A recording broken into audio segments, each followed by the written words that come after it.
which normally that's about the amount of books I buy in a year. They think I need to read about unicorns and fairies and dinosaurs. Okay, so I just recently turned 29. Yeah, that's how old I am. And I got a decent sized book haul. I say decent as like my standards. I have 7 books here, which normally that's about the amount of books I buy in a year. So, this year I did get some other things for my birthday, mostly like money from my family, which I plan on just getting, like filming equipment and stuff like that.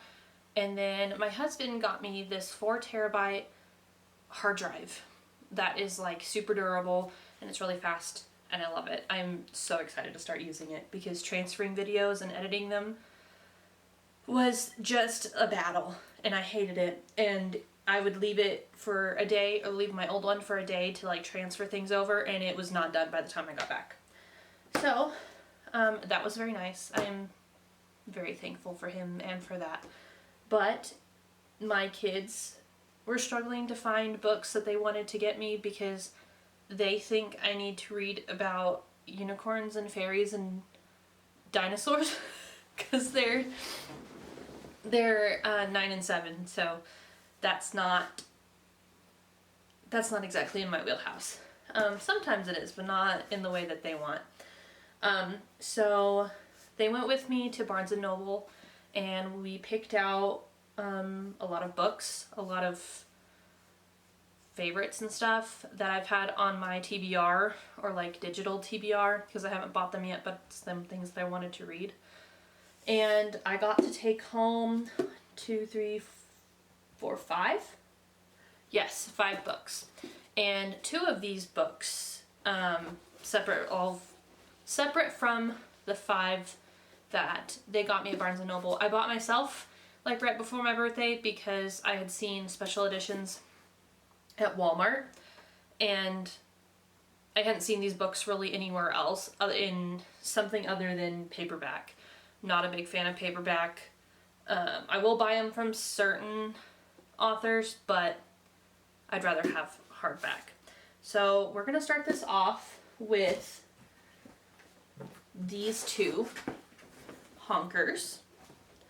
This one is The Complete Works of Sherlock Holmes by Sir Arthur Conan Doyle. I love Sherlock Holmes. I've always loved it. One of my favorites is the The Hound of... I have it pinned in here. Hound of the Baskervilles. I always forget the name of it. Hound of the Baskervilles. I read that when I was in junior high, I want to say, for a class, and I fell in love with Sherlock Holmes and his character and the way he thinks.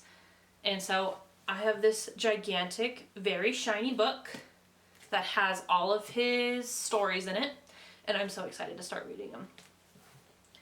And then the other honker is,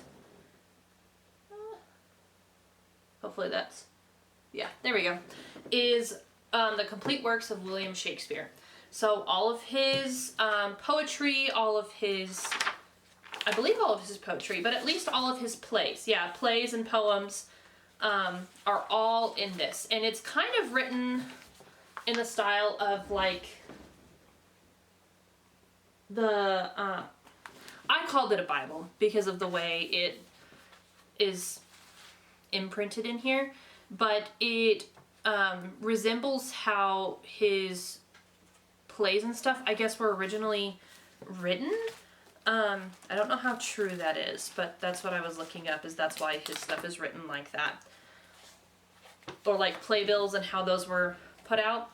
I have several of those type books on my like wish list from Barnes & Noble, but they are pretty pricey. So hopefully throughout like Mother's Day and Christmas and birthdays and stuff, I can make a whole collection.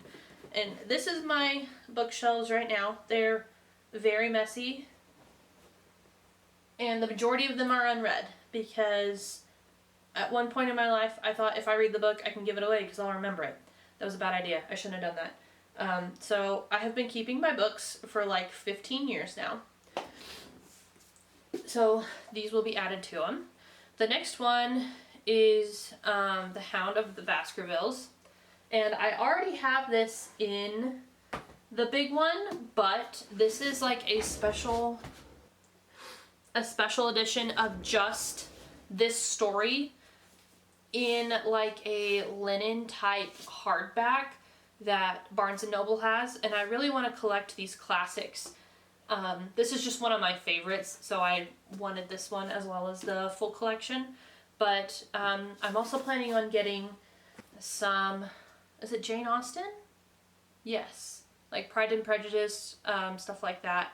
And then there's a couple of other random ones, like Gulliver's Travels and Tom Sawyer and Huckleberry Finn. Those kind of stories that are considered classics and stuff. I think Lord of the Flies was there, but the one that was there was like really damaged. But I really wanted that one because another English class, like my school was split up in two and I was in the AP, and so we read stuff that was ridiculous and not fun. But the other English class got to read Lord of the Flies, which everybody complained about, but it sounded like such an interesting story, and I've never, to this day, I've still never read it. So that is still on my list to read. And then I got The Love Hypothesis by Ali Hazelwood. I read my first Ali Hazelwood in October, which was like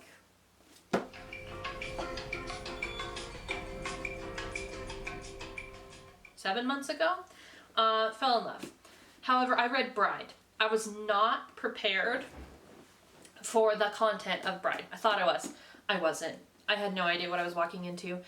But I loved her writing style. I loved her stories behind a lot of the romance. And that one in particular, I loved the best friend in it and her character and the way she responded and reacted to different things. I also read Check and Mate, which is I think I don't know if it's her only YA, but I know it's YA. And I loved that story as well. So we read Deep End, that's what it's called, for February's book group. That didn't go well. I think maybe 3 or 4 of us liked it, and the rest, like me, that's not our cup of tea. I personally did not think that there was enough other substance in the book besides the romance, which is the stuff I like. I like the stories of, like behind Bride, of the families and the feuds and the mystery that was going on. I really enjoyed that. And this book did not have any of that for some reason. But I'm giving Ali another try. This apparently is really, really good, so I'm not giving up on her yet.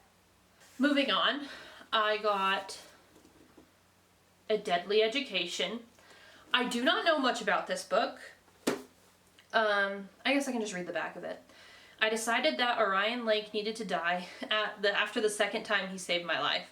Everyone loves Orion Lake. Everyone else, that is. Far as I'm concerned, he can keep his flashy combat magic to himself. I'm not joining his pack of adoring fans. I don't need help surviving the Shalomance, even if they do.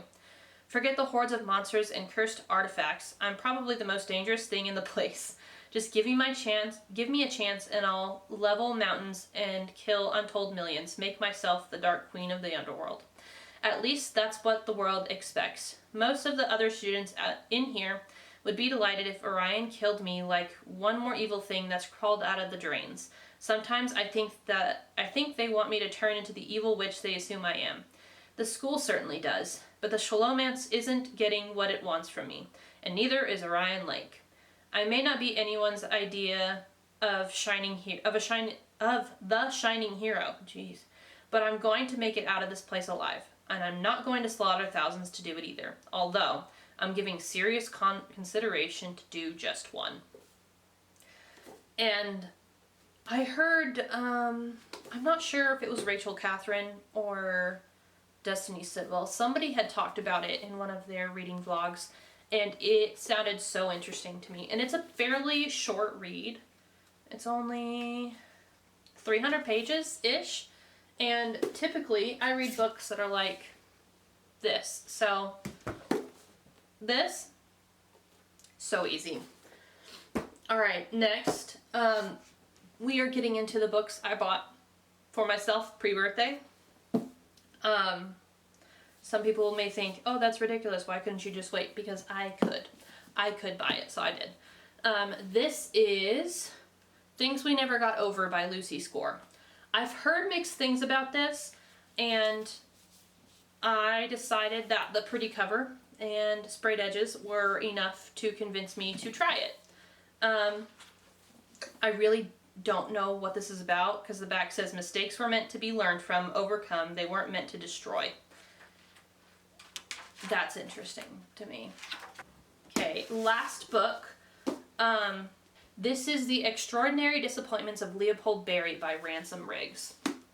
And I love Ransom Riggs. I have read, I believe, the first and second book of Miss Peregrine's Home for Peculiar Children, and I love those books. I have a set of them. I just haven't finished reading them. I've been busy, and I got distracted by other stories, but they just sounded so good that I was like, I have to keep going with this guy. He writes really well. He describes things so well to the point where I feel like I'm watching a movie in my head instead of like reading a book. So that is why I picked up this. And I also, how cute is this cover? If you are like a fellow 90s kid, this little like VHS fake cover thing, oh, it's so cute. And then the edges are sprayed black. What does the front look like? I haven't even looked at this. Oh, that's cute. It's just gold. And then the front is blank. But I thought this edition was super cute, and it needed to be on my shelves. So that's what I've got. Eventually they will be added to TBR, but right now I have too much, like, from years past TBR books that I started and I still haven't finished. Taking a page out of Katie's book, Editing Chas here, to say she absolutely did not put those just straight on her bookshelf. She for sure put one of those, at least, on her TBR. I'll never learn, honestly. I don't know. Who do I think I am at this point? From life and boredom and whatnot. So that was my birthday haul.